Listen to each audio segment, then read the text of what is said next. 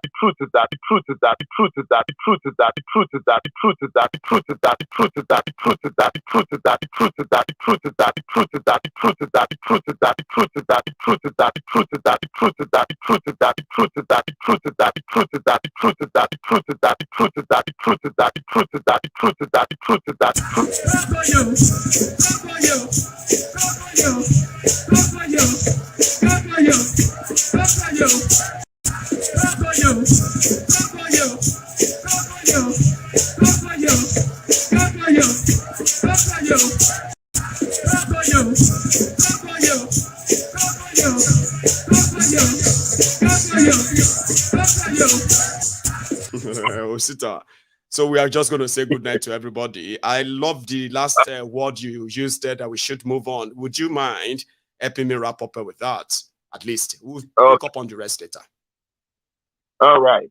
So that is the mindset we'll have to have here, that when it comes to struggle, everybody has to come together to make sure that we can get our desired result. Then after that time, even these men we are talking about those days, they went to London together to make sure they can sign the freedom of Nigeria, or the independence, the fake independence that we have of Nigeria. But if we come together, we can achieve our results. Then when we achieve our results, then we can now negotiate on how to move on. The truth is, we know, we know that we are not one, but yet we can be stronger together to achieve our results. At least there must be an agreement. If you want to stay together with somebody, there must be something that says we are staying together under this agreement. If we don't want to stay together, there must be that agreement. That's why we are asking, Osita, there must be that conversation, whether Nigerians want to live together or they want to live apart. I mean, time will tell, Osita. Thank you so much, okay? I'm so sorry, everyone, for this interruptive and disruptive, what do you call it? It's not network. I don't know. It keeps kind of shutting itself down there. But don't let me waste my time or waste yours, okay? Thank you to all my super chatters, the callers, the attempted callers, and those of you who actually shared this, paid your offering, liked the broadcast, who did everything you had to do to be part of the program tonight. I want to say thank you and thank you. I will see you some other time. Good night.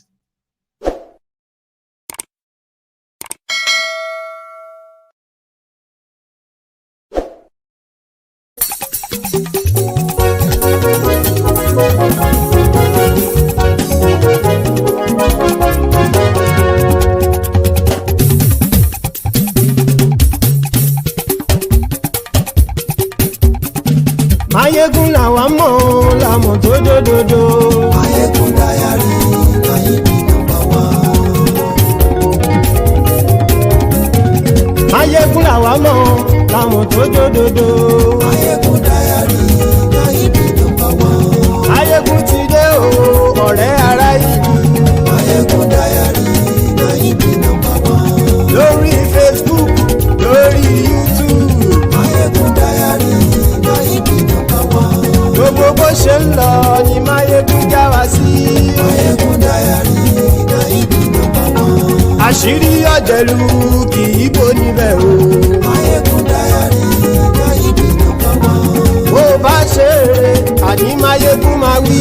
Mayegun dayari Mayegun number one. Ó sì tún ṣe eré wàá gbọ́ níbẹ̀ o. Mayegun dayari Mayegun number one. Mayegun dayari dayari politico. Mayegun dayari Mayegun number one. Godfatherism kò sí lọ́rọ̀ Mayegun. Mayegun dayari Mayegun number one. Ẹ farabalẹ̀ sẹ́ o kẹgọ́rọ̀ lẹ́nu o. Mayegun dayari Mayegun number one. Àní Mayegun làwa mọ̀ tó dòdòdò. Mayegun dayari Mayegun number one.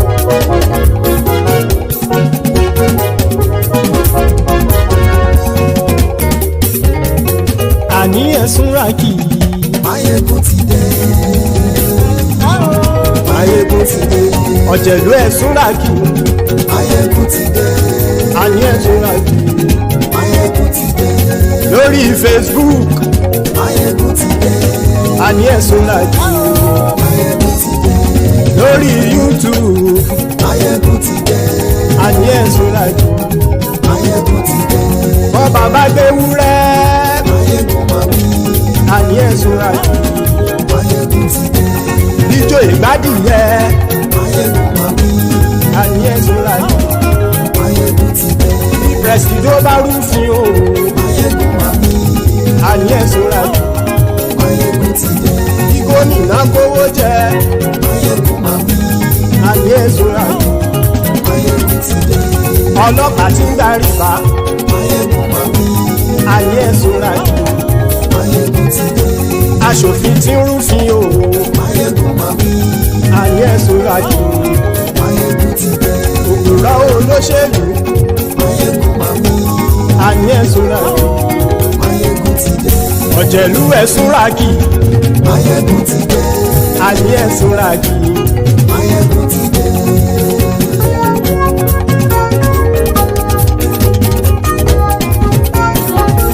Mayegun ti dé. Gbogbo ọ̀jẹ̀lú ẹ̀sùn ràkì. Mayegun ti dé. Gbogbo ọ̀jẹ̀lú ẹ̀sùn ràkì. Ṣùgbọ́n ní bá ti ṣe èyí tó yẹ kí wọ́n ṣe, ọmọ bá dèrò ní fi wọ́n níran o. Mayegun ti dé. Gbogbo ọ̀jẹ̀lú ẹ̀sùn ràkì. Mayegun ti dé. Gbogbo ọ̀jẹ̀lú ẹ̀sùn ràkì. Ṣùgbọ́n ní bá ti ṣe èyí tó yẹ kí wọ́n ṣe, ọmọ bá dèrò ní fi wọ́n níran. Wọ́n fowó bẹ́ẹ̀ o. Mayegun ó sọ pé wọ́n ò bẹ́ẹ̀. Wọ́n fowó bẹ́ẹ̀. Mayegun ó sọ pé wọ́n ò bẹ́ẹ̀. Oníkan ṣáàtì ṣe èyí tó yẹ kí wọ́n ṣe fáwọn ará ìlú tó gbé wọn débẹ̀ o. Mayegun ti dé. Gbogbo ọ̀jẹ̀lú ẹ̀sùn ràkì. Máyégún ti dé gbogbo ọ̀jẹ̀lú ẹ̀ súnra kì ṣùgbọ́n ní má ti ṣe yìí tó yẹ kí wọ́n ṣe ọmọ bá dẹ́rọ̀ ò ní fi wọ́n níran. Kì máa yí ṣeré ọ̀rọ̀ yìí kì í ṣe fẹ̀. Kì máa yí ṣeré ọ̀rọ̀ yìí kì í ṣe fẹ̀. Ẹni bá ti lè lẹ́bọ̀ lẹ́rù o ọmọ bá dèrò kàṣà ìtú wọn síta. Máyégún ti dé gbogbo ọ̀jẹ̀lú ẹ̀ súnra kì. Máyégún ti dé gbogbo ọ̀jẹ̀lú ẹ̀ súnra kì ṣùgbọ́n ní má ti ṣe yìí tó yẹ kí wọ́n ṣe ọmọ bá dẹ́rọ̀ ò ní fi wọ́n níran. Tẹnitẹni ọmọ Máyégún ọ̀rẹ́ ara ìlú mọ̀mọ́ ni mo fọlọ́run ṣọ́ ẹ̀ bá kìlẹ́bù lóòótọ́ olódodo ìlú ọ̀tá ìlú mọ̀mọ́ ni ìwọ ṣá máa ń ṣọ́ra kò sì mọ́ bẹ̀rù bọ́tà ń lérí bóníṣègùn lé káwọn mọ̀mọ́ fi ṣera wọn ni ó ti dẹrùn tí wọn ò gbọ́dọ̀ sì mọ́ bẹ̀. Èèpo ọ̀gọ̀lọ́mọ bá dérò tàjẹ́ ò gbọ́dọ̀ jẹ́ ó ti dọba lórí àbínú ẹni kò sì mọ́ bùyà àìsíwọ̀lú ní ẹnìkẹ́ ìgbódì ẹyin lábàrá o ó kó ẹni tó bá dán o àkàmù. Máyégún ti dé gbogbo ọ̀jẹ̀lú ẹ̀ túnra kì. Máyégún ti dé gbogbo ọ̀jẹ̀lú ẹ̀ túnra kì o ẹni bá ti ṣe yìí tó yẹ kí wọ́n ṣe ọmọ bá dèrò òní fi wọ́n níran o. Máyégún ti dé gbogbo ọ̀jẹ̀lú ẹ̀ súnra kì. Máyégún ti dé gbogbo ọ̀jẹ̀lú ẹ̀ súnra kì ṣùgbọ́n ní má ti ṣe yìí tó yẹ kí wọ́n ṣe ọmọ bá dẹ́rọ̀ ò ní fi wọ́n níran.